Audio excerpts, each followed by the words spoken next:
Assalamualaikum warahmatullahi wabarakatuh. Selamat pagi semuanya, teman-teman yang ada di sini. Kembali lagi di episode kali ini, Sapa UMG, saling sapa untuk menyapa. Pada episode kali ini kita kedatangan tamu spesial nih dari alumni Universitas Muhammadiyah Gresik. Ya, ini di sebelah saya ada Bapak Syaiful Latif, Sarjana Ekonomi. Ya. Oke. Di sini kita mau ngobrol-ngobrol santai aja sih, Pak. Kemudian Bapak ini kan nggak denger nih, Bapak ini kan alumni Universitas Muhammadiyah Gresik Ya, nih. betul. Ya, benar ya, Pak? Ya, betul. Kalau tahu dari jurusan apa nih, Pak? Kebetulan saya dulu jurusan di manajemen pemasaran, lulusan tahun 2007. Wih, 2007. Lama juga ya, Pak ya. 2007 itu aku mungkin masih SD kelas 4 mungkin ya 2007 tuh. Berarti udah lama banget Bapak ini ya di sini. Betul. Oke. Aku mau tanya nih Pak, bagaimana sih Bapak ini perasaannya kembali lagi di Universitas Muhammadiyah Gresik ini sebagai pengusaha yang sangat sukses, bisa dibilang sukses di Gresik ya Pak ya? Ya, belum juga sih dibilang sukses ya. Mungkin standarnya kalau buat teman-teman dulu ya mungkin sukses. Kalau buat saya sih belum sukses sih. Saya rasa masih ada targetnya yang belum saya capai sih. Oh gitu ya Pak ya. Jadi sukses ya, sukses belum bisa dibilang sukses karena ya sukses itu masih tinggi ya Pak. Tingkatannya tinggi banget sih sukses itu. Tapi saya lihat Bapak ini ya juga udah sukses menurut saya, tapi menurut Bapak kan belum tahu gitu ya Pak ya. Oke, pernah terbayang nggak sih Pak sebelumnya saat kuliah menjadi wirausahawan yang sukses saat ini? Sebenarnya gini ceritanya itu kan gini. Jadi memang waktu itu saya memutuskan untuk mengambil kuliah di Universitas Muhammadiyah ini karena memang sebelumnya saya juga memang kuliah di universitas lain di Teknik Kimia ITS. Ternyata background saya ini wirausaha gitu loh. Jadi sebelum saya masuk di Universitas Muhammadiyah ini di tahun 2003, sebelumnya di tahun 2001 itu saya sudah wirausaha. Ternyata duniaku tuh senang di wirausaha. Kalau saya wirausaha ini senang terus nggak ada ilmunya, saya takutin nanti wirausaha ini nggak bisa berkembang. Oke. Nah, di tahun 2003 itu saya memutuskan untuk masuk di Universitas Muhammadiyah Gresik di tahun 2003 itu. Saya coba mengambil manajemen dan lebih fokus ke pemasaran karena memang waktu itu saya usahanya kan di kuliner. Jadi saya fokus ke satu pokok biar usaha saya bisa diimbangi gitu. Jadi saya memutuskan masuk di kampus itu memang benar-benar ingin menambah ilmu kewirausahaannya waktu itu, dan alhamdulillah memang sebenarnya waktu saya nempuh itu nggak sampai 4 tahun juga selesai, dan disitulah saya dapat mentor-mentor. Waktu itu memang ada dosen-dosen yang lebih hebat, juga ada pengalaman-pengalaman dari dosen-dosen luar yang backgroundnya juga wirausaha. Kita sering sharing, kita sering bagi pengalaman. Disitulah mulai awal usaha saya mulai meningkat ya Pak gitu. Ya.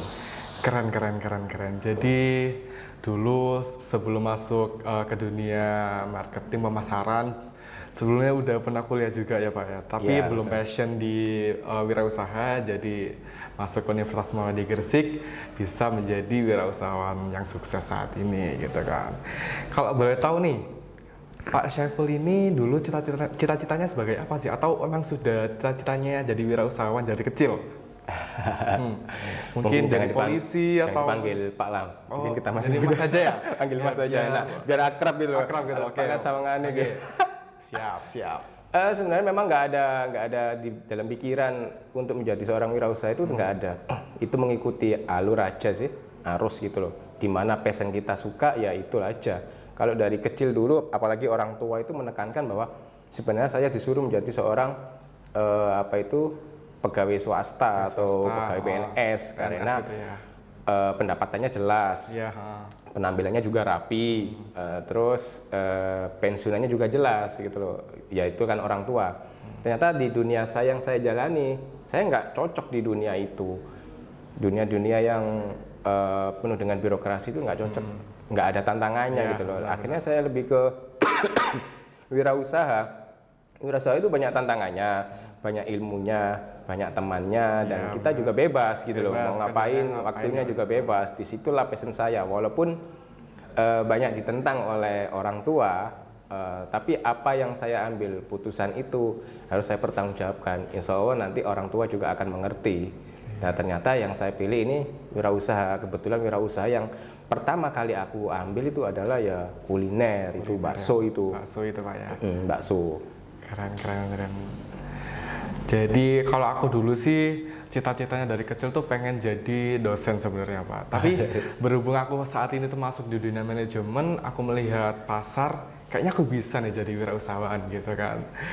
Oke, kemudian dengar-dengar kan ini bakso kaki sapi kan punya banyak cabang nih Pak di Gresik ya Pak. Ada di daerah utara, kota, di selatan banyak banget kan Pak. Kalau boleh tahu daerah mana aja sih Pak cabangnya yang ada di Gresik nih? Gini, sebelum memang kita bicara ke cabang, memang awal usaha kaki sapi ini kenapa kok jadi bakso kaki sapi ya sampai jadi perjalanannya memang panjang. Saya memulai itu aja sekitar 12 tahun yang lalu sih. 12 tahun. Kenapa memang muncul nama kaki sapi itu sebenarnya gini ceritanya. Jadi saya flashback dulu sebelum sampai sekarang ini saya bercerita. Jadi dulu tuh memang sebenarnya usaha bakso biasa aja sih, sambil kuliah juga waktu itu. Mungkin ada sebagian teman-teman yang paham.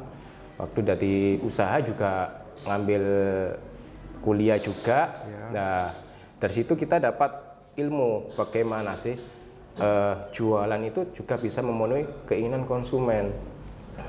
Ya dengan berjalannya waktu tercetuslah memang bakso kaki sapi karena memang konsumen itu lebih bisa mencari yang aneh. Biasanya kalau aneh itu kan dicari, gampang diinget lah ya namanya gitu kan ya. Terus penasaran ya gitu. Benar. Nah waktu itu memang saya membuka itu di GKB waktu itu, baru bukan cabang sih, ibaratnya ya pusat saya mengendalikan sampai 4 tahun. Setelah lulus kuliah baru mulai berkembang. Itu pun belum buka cabang sih sebenarnya, baru 3 tahun ini aja saya mulai melebarkan sayap. Tapi saya lebih fokus ke usaha-usaha yang lain, USP yang lain, misalkan di properti, di rental mobil, di usaha-usaha yang lain.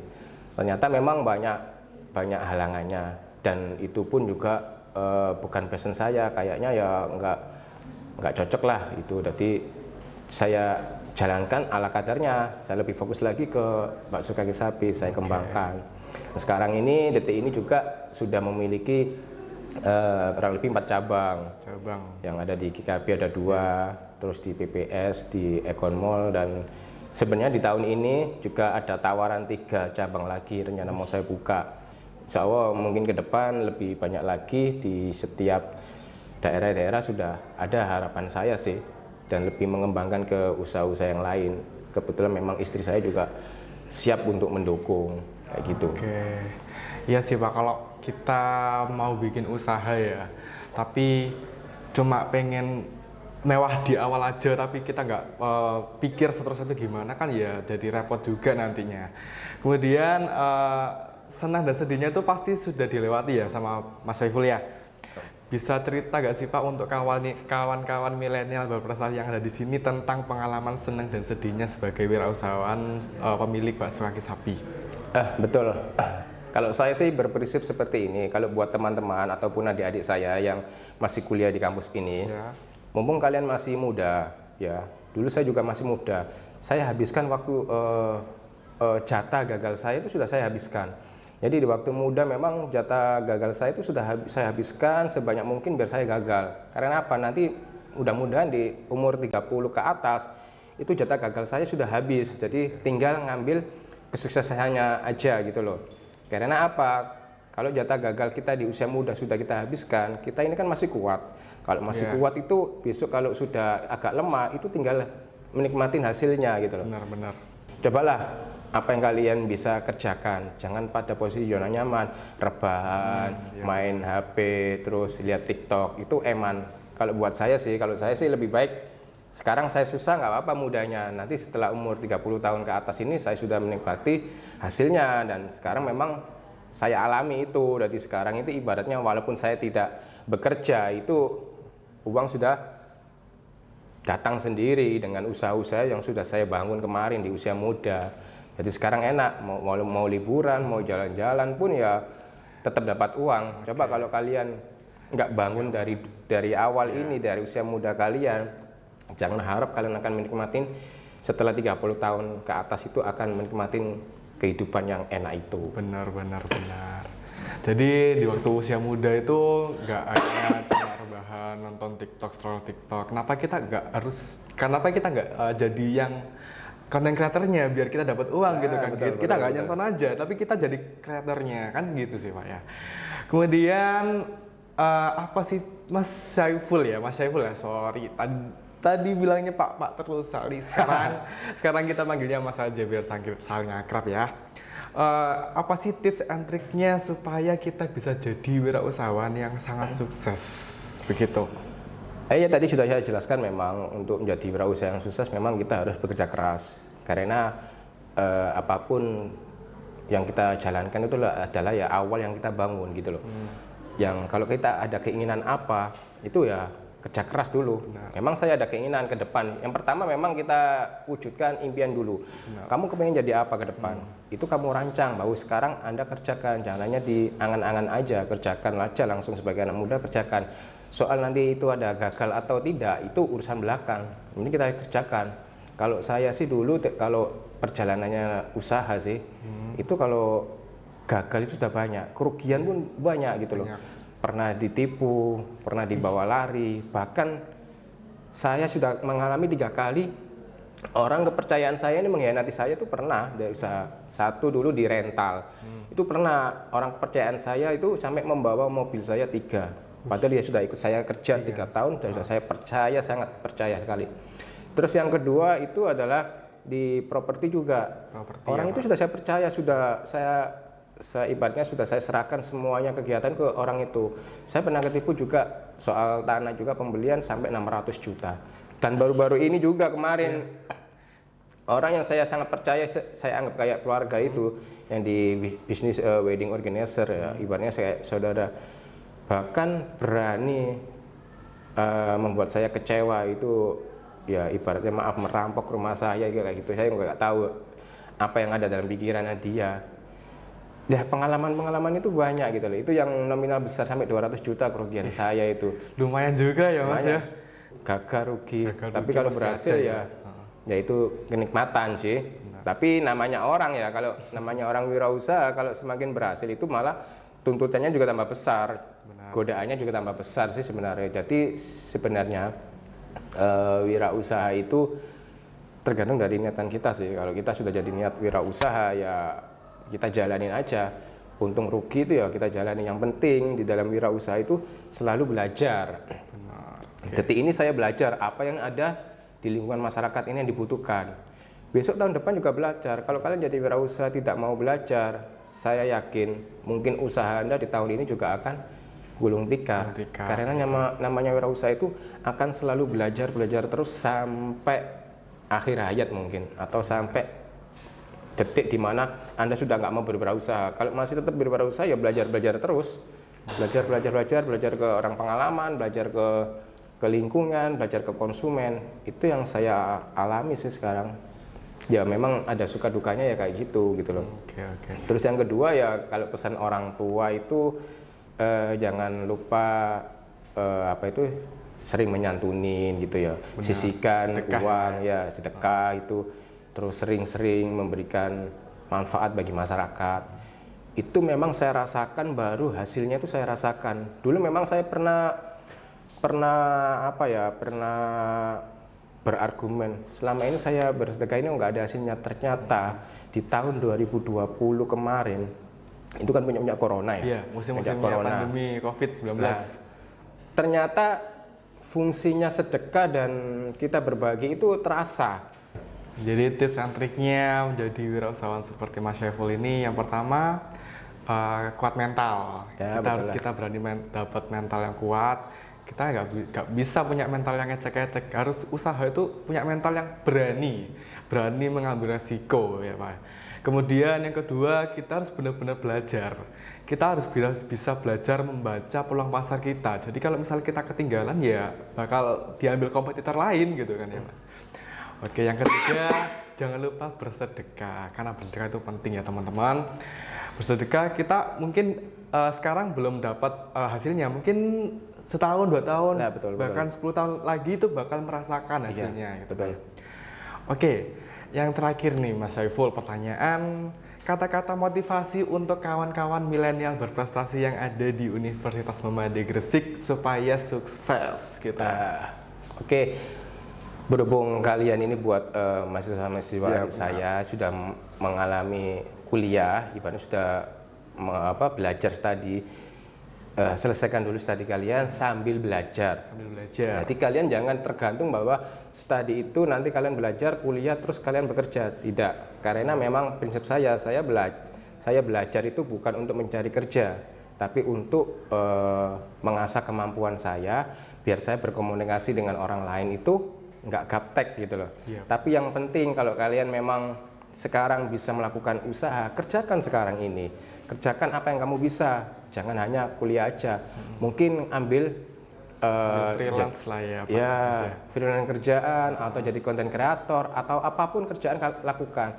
Jadi setelah nanti kalau kalian kuliah, kalian tuh nggak hanya mengandalkan nanti cari kerja apa, mungkin itu bisa dikerjakan dulu gitu loh. Iya, benar. Karena apa? Sekarang ini persaingan sangat ketat. Sangat ketat sekali ya. Jangankan dunia wirausaha ya, jangankan dunia wirausaha sekarang buka usaha itu sangat ketat. Mungkin di dunia cari kerja juga sekarang sangat ketat. Jadi buat kalian ini penting, selama diri kalian bisa kalian kerjakan untuk kepentingan orang lain atau untuk dirimu sendiri bisa bermanfaat dan bisa menghasilkan sukses, kerjakan, jangan ditunda. Kalaupun gagal itu wajar, kalian juga mencoba. Mudah-mudahan dari kegagalan itu akan mendapatkan kesuksesan. Itu aja. Oke, kita belum selesai di sini. Sampai sini belum selesai Mas Syaiful. Kita masih ada cerita-cerita sedikit. Kita flashback ke Mas Syaiful dulu waktu kuliah. Oke, bisa. Oke, boleh ya? Boleh. Kalau waktu dulu kuliah, dosen-dosennya yang Mas Syaiful sampai saat ini masih ingat, boleh tahu disebutkan di sini Mas Syaiful? Yang saya masih ingat dan sebenarnya saya juga masih hubungan sampai detik ini juga masih hubungan di Universitas Muhammadiyah. Dulu juga pernah ngisi mataf juga, ngisi